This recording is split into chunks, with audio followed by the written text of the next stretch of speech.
Okay, in this video I want to talk about what is a good family. Now this is a tough one, yeah, especially for those of us who come from a rather dysfunctional family, and you know, it's very difficult to even think about them, about family. So yeah, it's not going to be easy. Okay, now one of the things about a good family is that they promote growth. Okay, I did a video about basically whenever they try to keep you in their place in this, you know, where they see you, and other videos that basically some of it is their, you know, the infantilization. I might be saying that word wrong, pronouncing it wrong, but they try to keep you. They treat you like a child when you're an adult, you know, or they treat you younger than what your age is, or they treat you as though they're superior in a lot of things, like you know, emotionally, everything. You know, their thoughts and emotions, they act as though they're superior when they're not. Okay, and that's because, you know, a lot of these are narcissistic type people, and they can't have anybody be their equal, you know. Okay, but in a good family is they promote growth. They don't try to keep you down. They try to help you to grow and process, and they give you actually, you know, if your views and your ways of thinking differ from theirs, they don't, you know, unless it's something harmful to somebody, yourself or somebody else, they don't keep you, try to make you think as they do, okay, about it. They, you know, have a conversation, you know, a discussion, you know, a little, maybe even a little argument, but they don't try to keep you that you must think like they do. You must see it their way, okay? They let you grow your own way. So like I said, as long as it's not harmful, okay? Now, some would say that an unconditional love, they let you go even if it is harmful. That's not true. I disagree with that whole thought, you know, because everybody needs some, a little bit, at least a little hint of a condition, okay? Not everybody needs it, but we do in a way. That you can't go and act out of the norm, or you know, could wind up in a psych ward kind of thing. So there is a little hint of condition.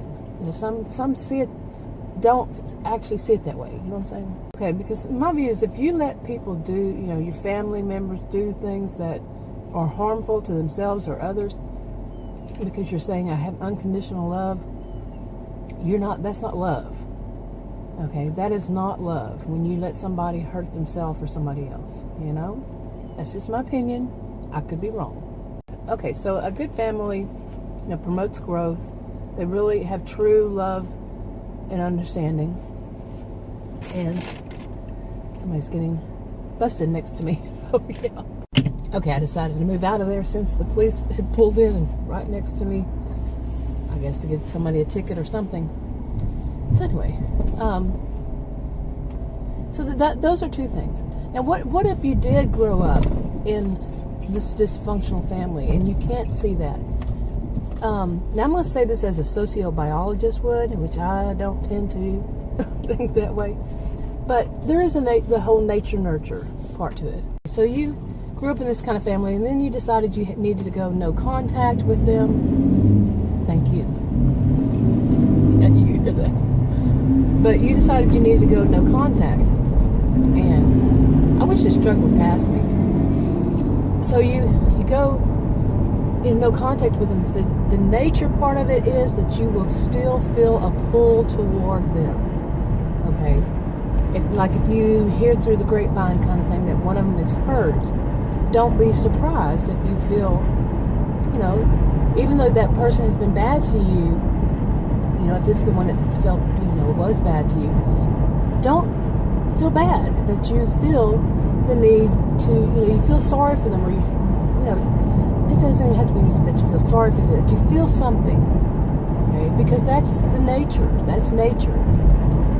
Okay, now the nurture part of it would be that you basically realize they're bad for you, they're toxic for you, or whatever, and you know, you don't need to be around them. You go no contact or low contact, or however you want to put it. You know, do the gray rock around them, whatever. If you have to be around them, you know, it's especially the older you get, sometimes it seems like you have to be around them for various reasons, you know, like me. Okay. And yes, I should have put this at the beginning of the video.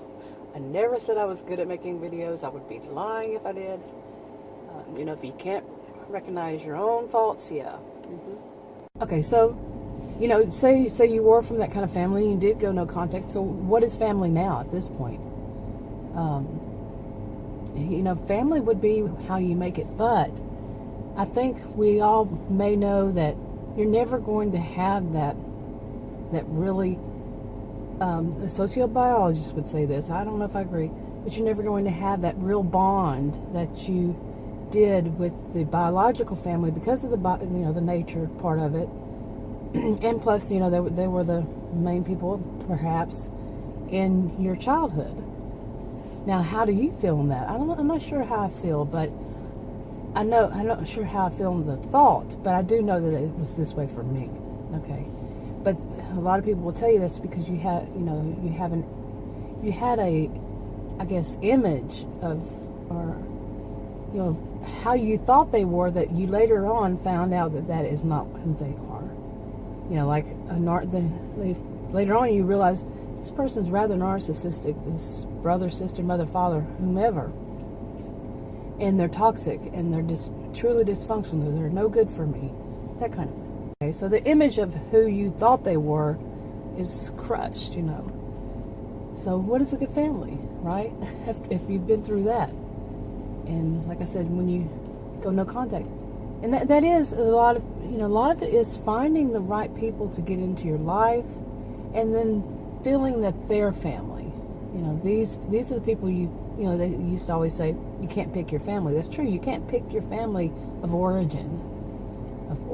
You know, you can when you get older, and you're an adult, and you realize these people are bad, you find the right people. And those are people who truly love, truly care, truly promote growth. They don't try, I should carry on from there, they don't try to bind you to them. You know, they're not going to try to control, you know, that you're part of you know, you being part of them. See what I'm saying? Okay, you know, as in you being a part of the group.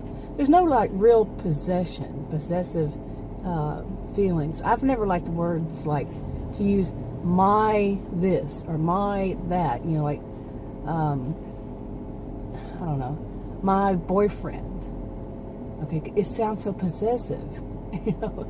Seriously, I know it's easy, people say it just for, what's the word, brevity, you know, to make it brief. And because, you know, it's longer to say, you know, this is the person I'm involved with, this person I'm dating, you know, whatever. But that's what I mean by possession. You know, they don't try to possess you as though you are them. And in a dysfunctional kind of family, they do. You know, you belong to them. You know, the ones that are this kind of narcissistic, this dysfunctional, toxic person, you belong to them, you know, like as a possession. Okay, and so therefore, with all these I've said, you know, you get to have your own life. You get to have your own thoughts. You get to have your own interests. You know, your own style. Everything can be the way you think it should be. Of course, you know, like I say, as long as you're not hurting yourself or others. You know, if you're going dressed like a histrionic, you know, that's just way out there bizarre, and nobody checks you on it, do they really care? Because you dress bizarre, people out in the world, the social world, will look at you and will say something. And there is a problem if you need that much attention that you have to dress in a bizarre way. And it tends to fall under histrionic, cluster B histrionic. Or the other one. That's just a mixture of all of them. Remember, this is just my opinion. But yeah, somebody who cares for you, really truly cares for you, really caring and loving person, would say something. You know, would try to, you know, understand why are you doing that? Okay, what is the need there? So, but they're not going to force anything on you. Does that make sense? Okay, there's more, of course, but that's enough for this video. It's getting kind of long. If you want to subscribe, click the circle. If you want to watch another video on this channel, click one of the rectangles. Like, subscribe, comment, and share if you want. And what is your opinion? What do you think is a good family? You know, whether you actually grew up in a good family or not, you know, what way do you see good family? And who would be, if not, who would be your good family? Okay, leave a comment. I'll talk to you later.